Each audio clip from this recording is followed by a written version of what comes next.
folks. I'm back again. It is, what's today's date? Monday, May 20th. So happy May. Happy graduation for all the graduates who are out there. The one thing I miss about not being on campus is commencement. So this is a special time for a lot of folks.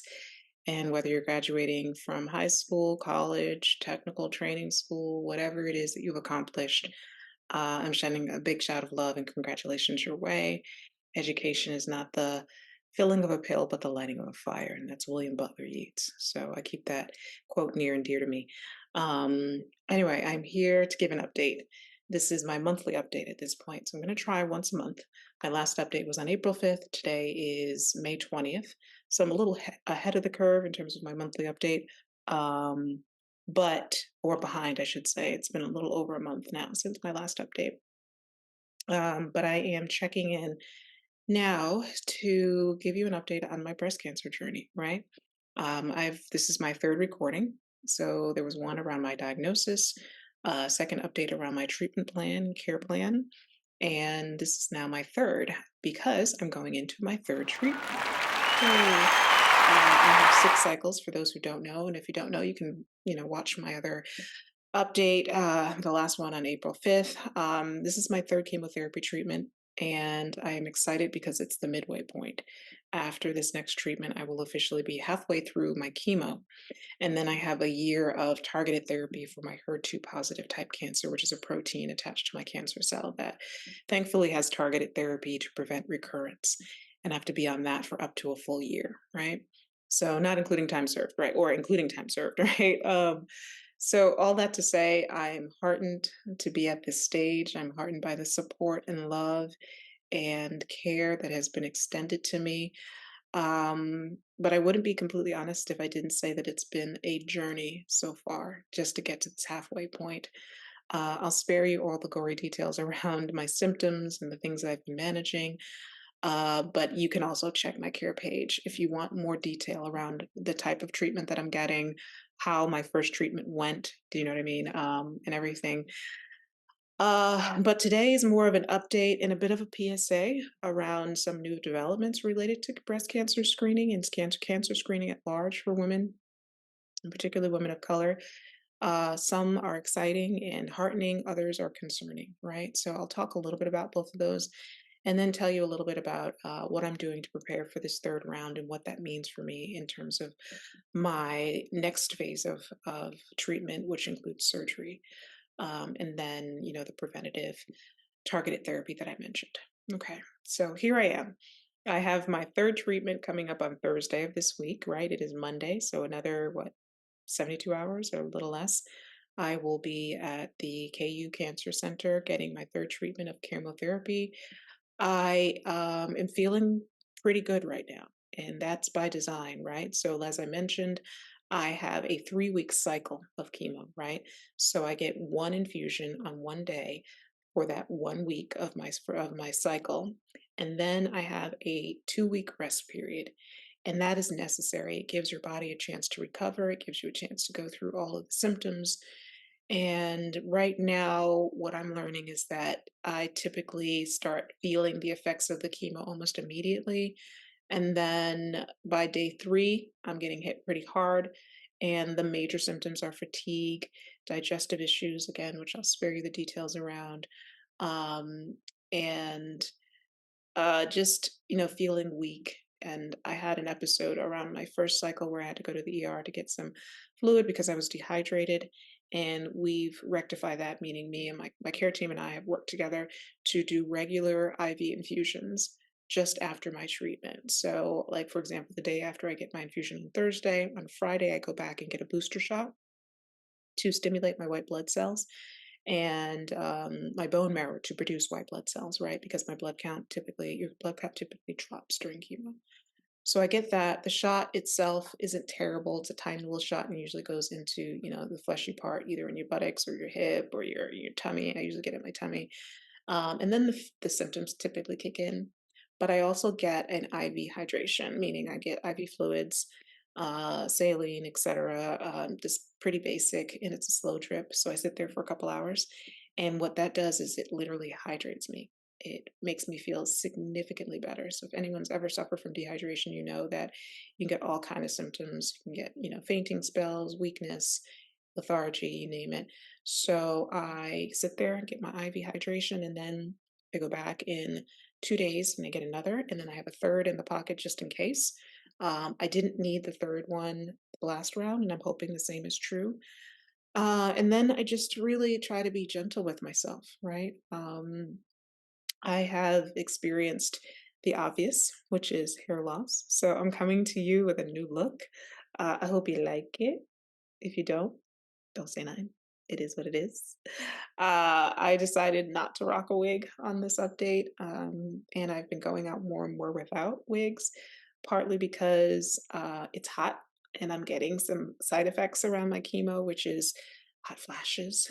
Oof. So if anyone knows anything about chemo, especially if you're a woman, what it does is it kicks you into menopause-like symptoms. And at some point, I may talk a little bit about what that means on the reproductive front for me, but I'm not quite ready yet. So for now, I will say I'm experiencing the hot flashes that I've heard about all my life from elder aunties and my grandmother and others who've gone through the quote unquote change. It's happening in real time. So I get night sweats. I just sometimes I'll have a wave of heat that'll come over me. So I have a fan. Usually I have a fan handy right now. I'll just probably use some paper and like fan myself. um yeah, so I cut all my hair off and I did it live on Instagram. So if anyone wants to see that journey, I chronicled it. It was something that was impromptu. I didn't really expect to do it, but it had to get done. And I was looking for a little support around it. Having a community, I have to say, is really important. Friends, family, just, even strangers to cheer you on and encourage you during really difficult times is so, so necessary. And I was really heartened because I took a chance, a big chance. Shaving this head of mine, I wasn't sure what was going to be underneath it, but I knew that it needed to happen because my strands had started to come out. They held on a little longer than I think typically they would. Normally, you start losing your hair after your first cycle. Mine's held on solidly through my second, but I needed to get, the job done. So I bought some clippers, I went live, and I'll post a link to that if you are interested in watching that journey. It's long, but you can take it in bits and pieces and watch what you like and tune out for the rest. Um, I talked a little bit about the process of getting to chemo and what that looked like the last go round.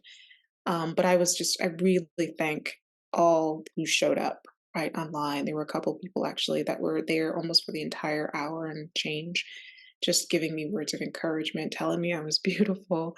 And you really need that. You're going through this journey has really affected my self confidence in ways that I hadn't imagined.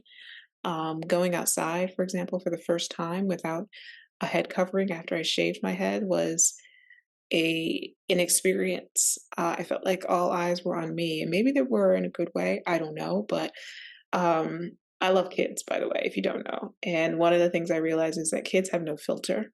So I don't think I've gotten any negative reaction from kids. I've just gotten like the wide eye, like kind of head to the side, like she has no hair. Huh.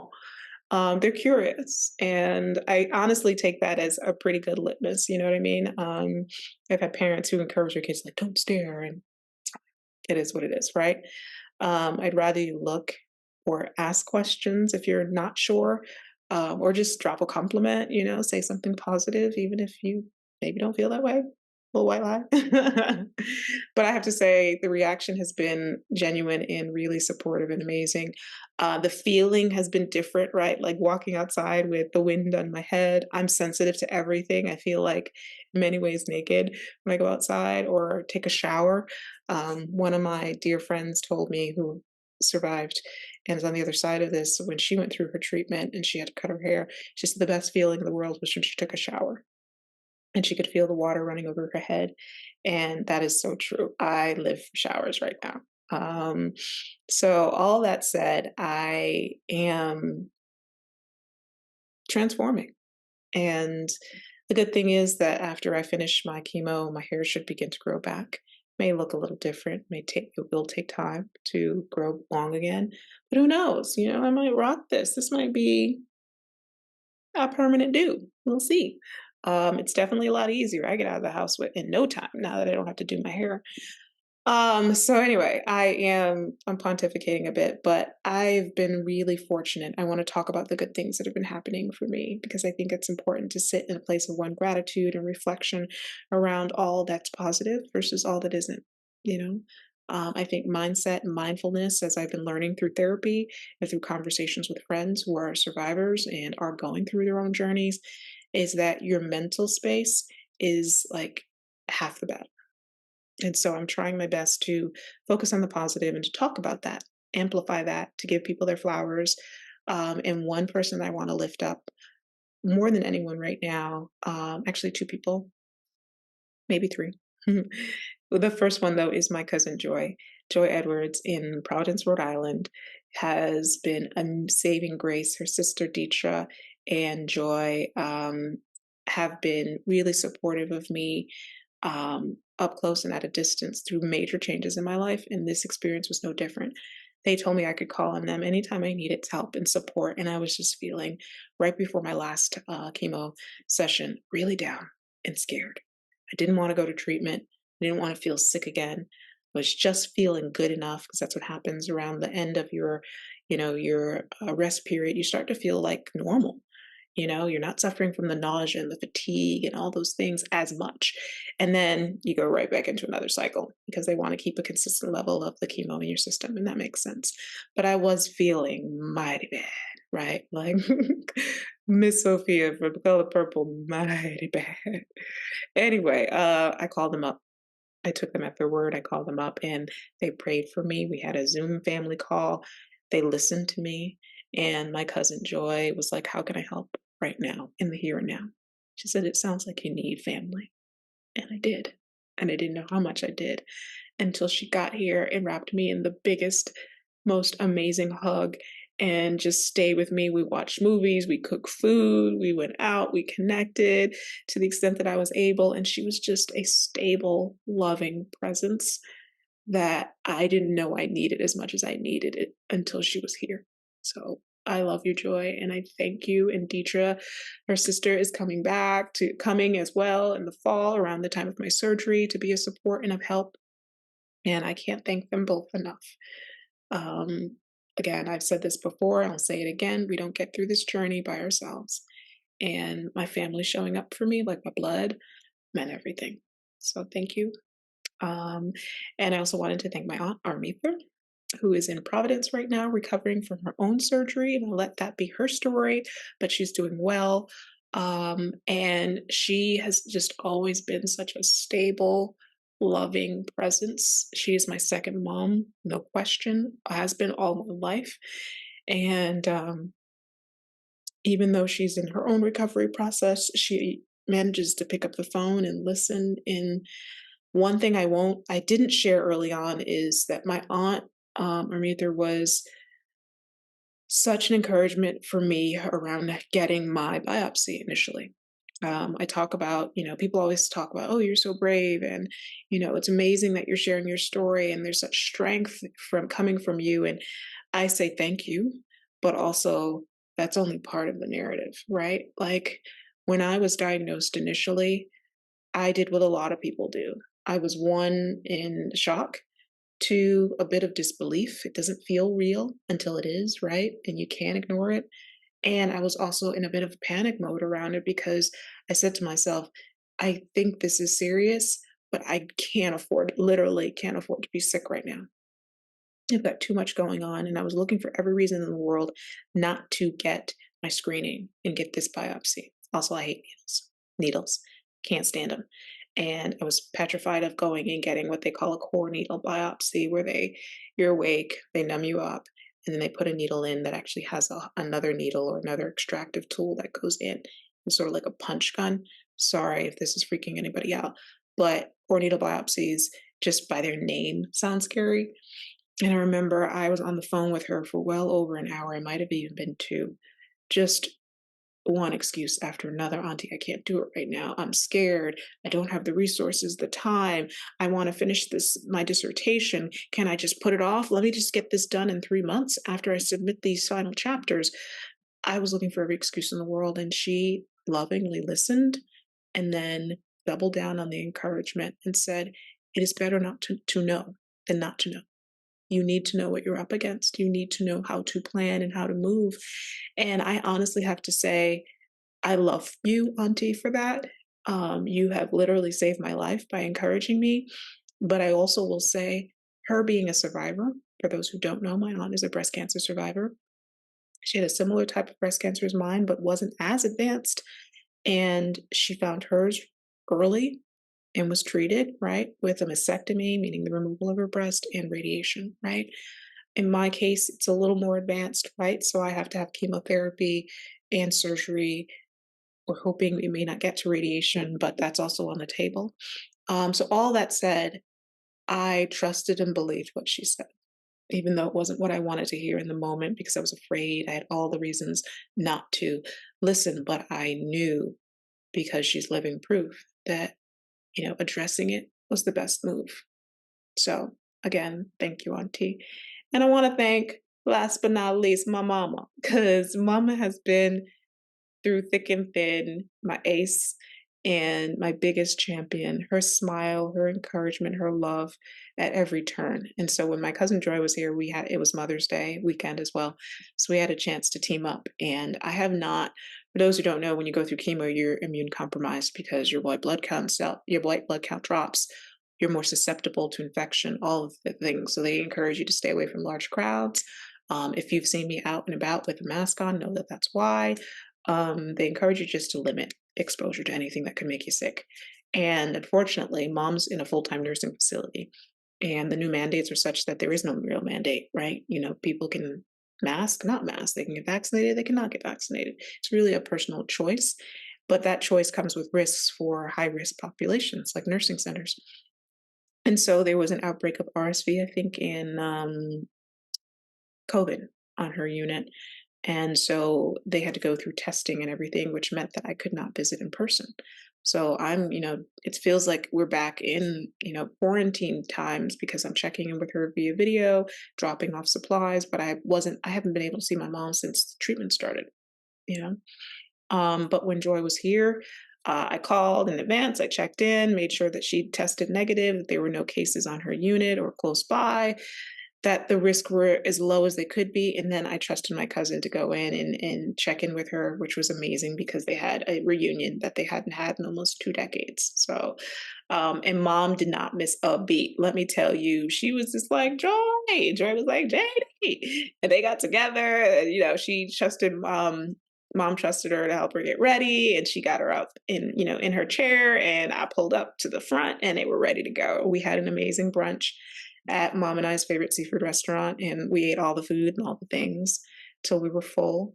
And my cousin Joy was there to capture the moment and to just be loving and supportive, and it felt like home. It felt like a feeling I haven't felt in a long, long time.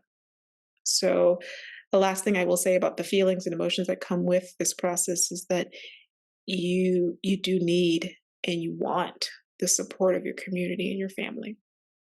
Um, I have to say, I miss my grandmother, my maternal grandmother, more so than I ever have. She raised me, and she also is a breast cancer survivor. So I'll talk a little bit about the genetic side of things in a minute. But all that to say, I wake up some days and I'm tearful because I'm like, I want my grandma. I want her here. I want her to hold me and hug me and tell me everything's going to be okay, or just make some really good food. I miss her jag. I miss her Portuguese soup. I miss her cachoop. For all those Cape Verdean American folk in the space, you know what I mean. I just miss her presence. So, but I was talking to my cousin Joy about this. Joy's mom is my grandmother's sister. So there's that family connection. And Joy and Deidre took care of their mom, my aunt, my great aunt, to her last day at home. And they know a lot about this care journey and what it takes and what it feels like. And I remember Joy saying to me, they're still here with us. I mean, we are a representative of them. So in many ways, like, this is what grandma would have wanted, which is the family shows up and takes care and supports each other in our times of need. So I am grateful for that answered prayer. And Yeah, that's a great example of like looking at the bright side, or as my advisor likes to share or shared with me, the glimmers. I see them. I definitely see them. So related to family and the connection, I mentioned that my aunt is a breast cancer survivor. I mentioned that my grandmother is a breast cancer survivor, was. I have two cousins here who are survivors and surviving. That means that there is something to pay attention to, right? So, in I think my first and second video, I mentioned that I had gone through some genetic testing. Well, the results are in. This is the lab, Myriad Labs. And this is sort of a pamphlet that talks about what to do or how to understand negative results. And that is because I have no genetic markers for cancer. And the same is true of my aunt and her daughter, who was also screened for something unrelated. So it doesn't look like there is a gene, and there's typically a gene called the BRCA gene, which we know to be associated with cancer, but there are others, breast cancer, but there are other new genes and cancer related genes that also I tested negative for. And that can mean a lot of things, but I spent a good amount of time with my counselor going through that. And what she said to me was that testing negative for a gene or having it like a biological marker that says you are at high risk or risk for developing cancer, or not having that doesn't necessarily mean that you don't have any predispositions, meaning you don't have any tendencies toward getting it, or that in the future there may be markers that just haven't been identified, especially for women of color, especially for folks from the continent of Africa, right? The data around us is slim, right? So we need more data, essentially. And it's good to know that because, with that said, it means that more of us need to start getting genetic testing and participating in studies so that we can build a more comprehensive database around who we are, what our predispositions are, et cetera, et cetera, et cetera, so that when our grandchildren and great grandchildren, et cetera, start, having issues or having questions and starting to do their own assessment, their own health assessments, they can tap into that and maybe get more accurate answers. Right now, I know that I don't have the gene, but it doesn't mean that something doesn't exist, right? There are also environmental or social factors, right? It's been a lot of conversation around chemicals and things like hair relaxers and cultural things that were synonymous with, Black culture, for example. I remember getting my first relaxer. I think I had to wait until I was 12 or 13, right? I had to be somewhat semi young adult, preteenish, and I got them faithfully. Laid my edges, hair swinging, bouncing and behaving, you name it, and I tried it.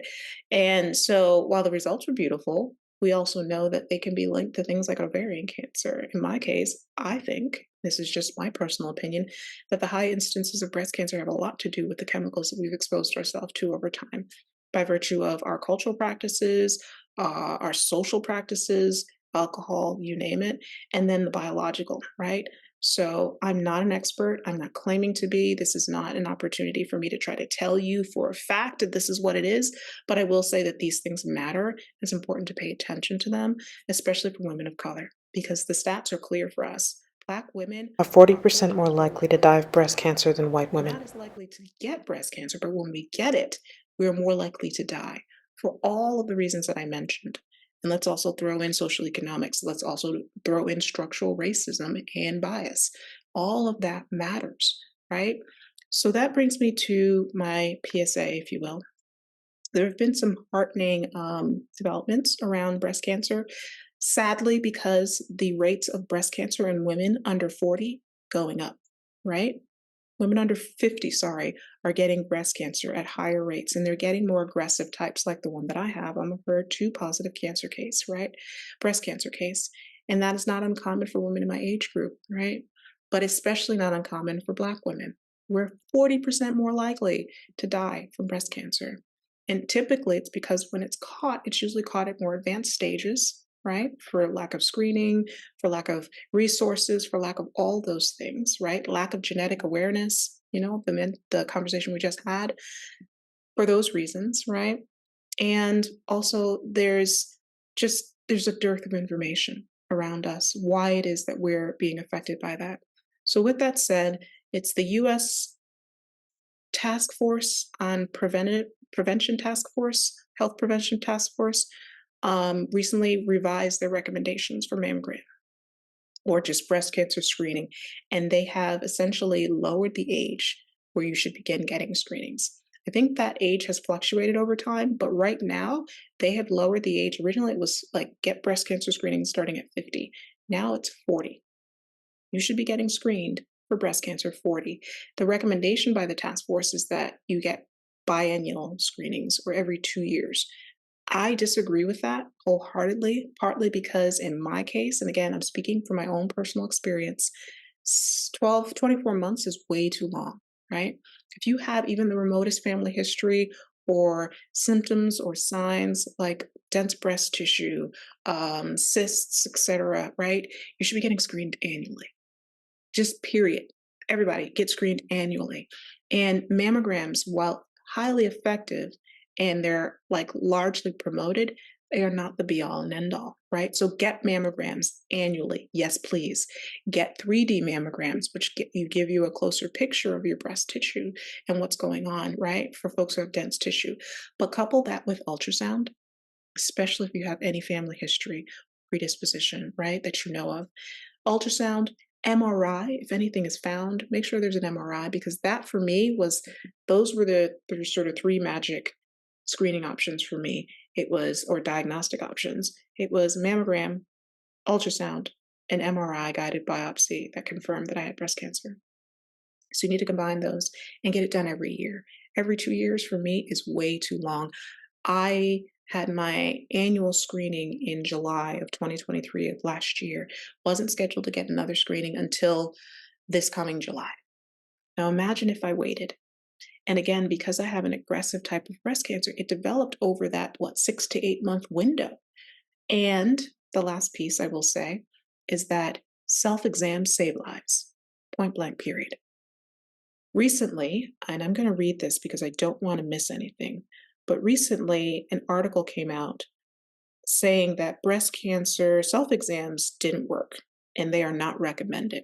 So, in short, there is not as much or no longer a practice around teaching people how to do self exams and promoting self exams because the argument is that they don't work.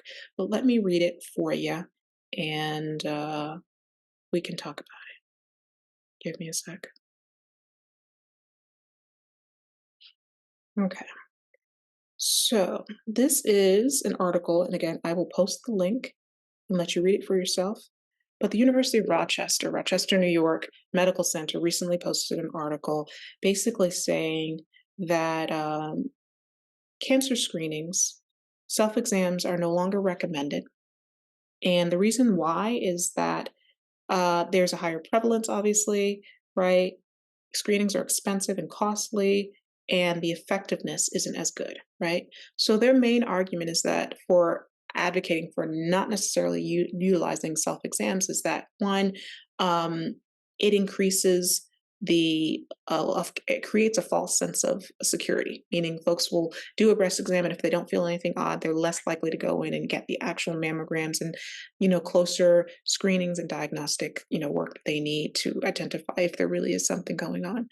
That it is costly and expensive, right? So if they do find something, right, or something they think might be cancerous, they're going in and getting unnecessary screenings that can also be very costly and in some cases a burden on systems, especially if they can't afford to pay and other people have to pay or reimbursement, yada, yada, yada, who knows? So that it creates false sense of security, unnecessary screenings that are costly. And then the other one is that breast self exams, I think, can create anxiety, right? There's this anxiousness around the fact that you might have something and it's not necessarily definitive, right? We know that we're using our hands, right? It's not a screening tool. However, I do not in any way agree with this because I feel like at the bare minimum, we should be educating folks around what to look for and how to check.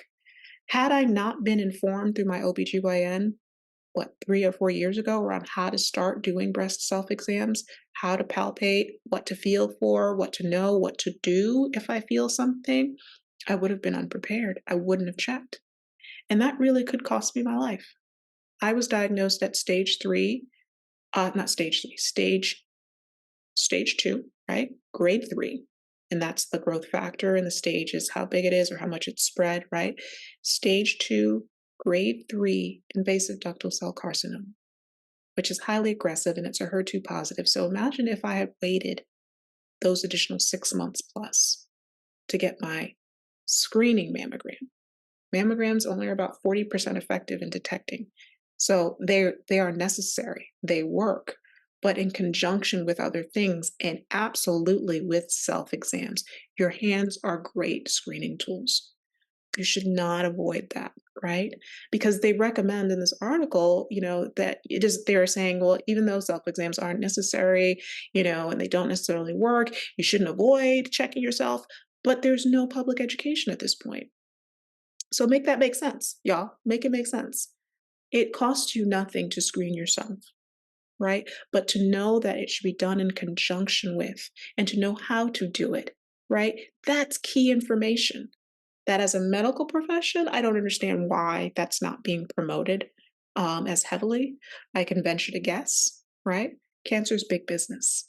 It's a multi-billion dollar, if not trillion dollar industry. And I know that every day because of these bills that come in from my insurance and how much they're reimbursing. I know that every day because every single seat in my chemo center is filled every time I go in for treatment. And it's hard to get a seat if you're rescheduled or if you miss an appointment, right? People are lined up to get cancer treatment. And let's also be clear, the communities that are most negatively affected by cancer, and particularly breast cancer, are communities that represent and look like me. Black and brown people, particularly Black women. Black women are dying at higher rates. As a result, there's a whole national study right now to address or to try to understand, longitudinal study around Black women. I think it's something like 30 years where they're going to be following comprehensively women through essentially across their lifetime to try to better understand why it is that we are disproportionately affected by cancer. And that's all forms, but particularly breast cancer. So combine that. Communities that are often overlooked are being most negatively affected, and it's a multi-billion dollar industry to treat cancer.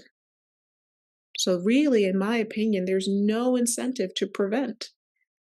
That's, a theory for another day, but I really do want you to put that into, give that some thought and do everything you possibly can is my point to check yourself and to encourage others to get screened in multiple ways. Start with self-exams, follow up with annual mammograms, get the MRIs, get the ultrasounds, get all of that, the diagnostic and close screenings that you can.